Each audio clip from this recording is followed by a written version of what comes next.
దాదాపు 15 ఏళ్ల తర్వాత రాజమహేంద్రవరంకు చెందిన నేతను మంత్రి పదవి వరించింది. దివంగత మాజీ మంత్రి జక్కంపూడి రామ్మోహన్ రావు 2008-9 మధ్య దివంగత మహానేత వైఎస్ రాజశేఖర రెడ్డి మంత్రివర్గంలో ఆర్ఎంబీ ఎక్సైజ్ శాఖలను నిర్వహించారు. ఆ తర్వాత నగరానికి చెందిన సీనియర్ ఎమ్మెల్యేలు ఉన్నా వారికి మంత్రి పదవి దక్కపోవడం గమనార్హం. జక్కంపూడి మాజీ ఎంపీ ఉండవల్లి అరుణ్ కుమార్ అనుచరుడిగా రాజకీయాల్లోకి వచ్చిన దుర్గేష్కు మంత్రి పదవి దక్కడం విశేషం. 2024లో నిడదవోలు ఎమ్మెల్యేగా ఎన్నికైన నగరానికి చెందిన జనసేన నేత కందులు దుర్గేష్కు టీడీపీ, జనసేన, బీజేపీ కూటమితో కూడిన రాష్ట్ర మంత్రివర్గంలో పర్యాటక, సాంస్కృతిక, సినిమాటోగ్రఫీ మంత్రిగా చోటు దక్కింది. జక్కంపూడి అనారోగ్యంతో ఉన్న ఆయనపై అభిమానంతో వైఎస్ ఆయనను కేబినెట్లో కొనసాగించారు. అలాగే జిల్లాలో జనసేన ప్రాచుర్యానికి కృషి చేయడంతో పాటు పొత్తు ధర్మం ప్రకారం రూరల్ సీట్ను టీడీపీకి త్యాగం చేసి తన ఆదేశాల మేరకు నిడదవోలు నుంచి పోటీ చేసి గెలిచిన దుర్గేష్ పైన జనసేనాని పవన్ కళ్యాణ్ అంతే అభిమానాన్ని చూపించి మంత్రివర్గంలో చోటు కల్పించారని జన సైనికులు అభిప్రాయపడుతున్నారు.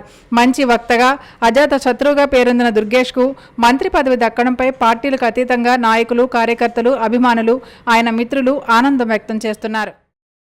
రానున్న గోదావరి పుష్కరాల నాటికి రాజమహేంద్రవరం సహా గోదావరి తీర ప్రాంతాన్ని పర్యాటక హబ్గా తీర్చిదిద్దేందుకు కృషి చేస్తానని రాష్ట్ర నూతన పర్యాటక, సాంస్కృతిక, సినిమాటోగ్రఫీ మంత్రి కందుల దుర్గేష్ వెల్లడించారు.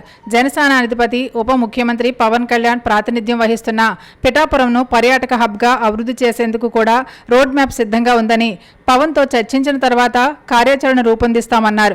మంత్రిగా బాధ్యతలు స్వీకరించిన తరువాత తొలిసారిగా రాజమహేంద్రవరం వచ్చిన కందుల దుర్గేష్కు అపూర్వ స్వాగతం లభించింది.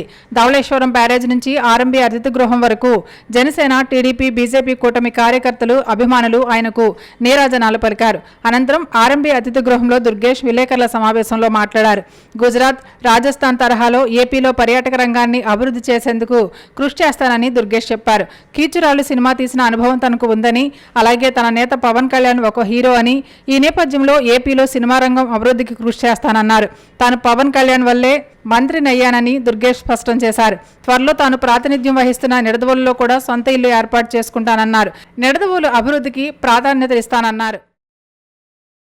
పోలీస్ సిబ్బంది సంక్షేమంలో భాగంగా వారి పిల్లలకు ఫీజుల్లో రాయితీ కల్పించాలని జిల్లా ఎస్పీ జగదీష్ ప్రైవేటు విద్యాసంస్థల యాజమాన్యాలను కోరారు. విద్యా సంవత్సరం ప్రారంభ సందర్భంగా శుక్రవారం ఎస్పీ కార్యాలయంలోని జిల్లాలోని ప్రైవేటు విద్యాసంస్థల యాజమాన్యాలతో సమావేశాన్ని నిర్వహించారు. పాఠశాలలు, కళాశాలల్లో బాల్య వివాహాలు, యాంటీ డ్రగ్స్, ట్రాఫిక్ నియమాలు, సైబర్ క్రైమ్, సోషల్ మీడియా వినియోగంపై విద్యార్థులకు అవగాహన కార్యక్రమాలు నిర్వహించాలని సూచించారు.